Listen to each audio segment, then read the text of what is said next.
UP की योगी सरकार ने धर्मांतरण कानून में कई संशोधन किए, जिसके बाद इसे भारत का सबसे कठोर धर्मांतरण विरोधी कानून कहा जा रहा है। क्योंकि देश के कुछ राज्यों में यह कानून 1960 के दशक से ही मौजूद है, लेकिन यूपी में आए नए कानून के मुकाबले बाकी कानून कमजोर नजर आ रहे हैं। दरअसल यूपी में धर्मांतरण कानून में जो बदलाव हुआ, उसमें गैर कानूनी धर्मांतरण के मामले में सजा और जुर्माना दोनों बढ़ा दिए गए। 2021 में पारित कानून में अधिकतम सजा 10 साल की थी, लेकिन संशोधन के बाद अब धर्मांतरण के दोषियों को ताउम्र जेल की सजा हो सकती है। इस तरह योगी सरकार का कानून देश में धर्मांतरण विरोधी सबसे सख्त कानून बन चुका है। यूपी ने नए कानून में जो कुछ संशोधन किए हैं, उससे गैर कानूनी या जबरन धर्मांतरण पर पूरी तरह से नकेल कसने की एक उम्मीद जगी है। यूपी में 2021 में जो धर्मांतरण विरोधी कानून पास किया गया था, उसमें गैर कानूनी धर्मांतरण पर अधिकतम 10 साल की सजा का प्रावधान था, लेकिन नए कानून के प्रावधान में कहीं ज्यादा सख्ती है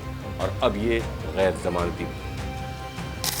उत्तर प्रदेश के नए धर्मांतरण कानून में 2 प्रावधान बहुत इंपॉर्टेंट है। पहला प्रावधान, अगर गैर कानूनी धर्मांतरण कराने का गुनहगार किसी विदेशी या गैर कानूनी एजेंसी से जुड़ा है, तो उसे 14 साल की सजा मिलेगी और 10 लाख रुपए का जुर्माना देना पड़ेगा। दूसरा प्रावधान, अगर कोई व्यक्ति किसी को प्रलोभन देकर, जी हाँ, कोई भी व्यक्ति किसी को भी कोई लालच या प्रलोभन देकर उकसाकर गैर कानूनी धर्मांतरण कराता है, तो उसे 20 साल से लेकर आजीवन कारावास तक की सजा मिल सकती है।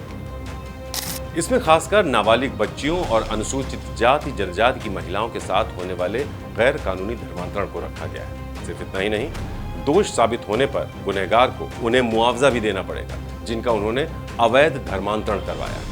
नए कानून की एक विशेषता यह है कि अब कोई भी व्यक्ति जो पीड़िता से जुड़ा है, अवैध धर्मांतरण के खिलाफ FIR करवा सकता है। पुराने कानून में इसके लिए धर्मांतरित हुए व्यक्ति या उसके माता पिता, भाई बहन या नजदीकी रिश्तेदार की उपस्थिति जरूरी थी।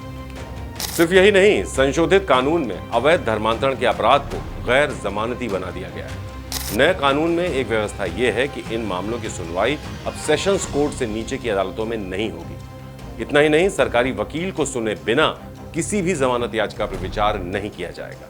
वहीं यूपी के धर्मांतरण विरोधी कानून को दूसरे राज्यों से अगर कंपेयर करें, तो बेहतर तरीके से आप समझ पाएंगे कि यूपी के कानून को देश का सबसे सख्त कानून क्यों कहा जा रहा है। तो दूसरे राज्यों में क्या हैं धर्मांतरण विरोधी कानून के प्रावधान? छत्तीसगढ़ में दोषियों को सिर्फ 3 साल की सजा या 20,000 जुर्माना या दोनों का प्रावधान है। झारखंड के धर्मांतरण विरोधी कानून में 3 साल तक की सजा या 50,000 जुर्माना या दोनों का प्रावधान है। ओडिशा में अवैध धर्मांतरण कराने के दोषियों को सिर्फ 1 साल की सजा या 5,000 जुर्माना या दोनों की ही व्यवस्था है। कर्नाटक में जबरन धर्मांतरण कराने पर 3 से लेकर 5 साल तक की सजा और 25,000 का जुर्माना। हरियाणा में अवैध धर्मांतरण का दोषी पाए जाने पर 1 से 5 साल तक की सजा और 1 लाख का जुर्माना। हिमाचल प्रदेश और उत्तराखंड में कोई शादी सिर्फ धर्मांतरण के इरादे से की गई है, तो उसे गैर कानूनी करार दिया जाता है। यानी यूपी में पेश हुए नए कानून में दूसरे राज्यों से कहीं ज्यादा सजा और जुर्माने का प्रावधान है। इसलिए कहा जा रहा है कि यूपी का कानून दूसरे राज्यों के मुकाबले ज्यादा सख्त, ज्यादा प्रभावी है।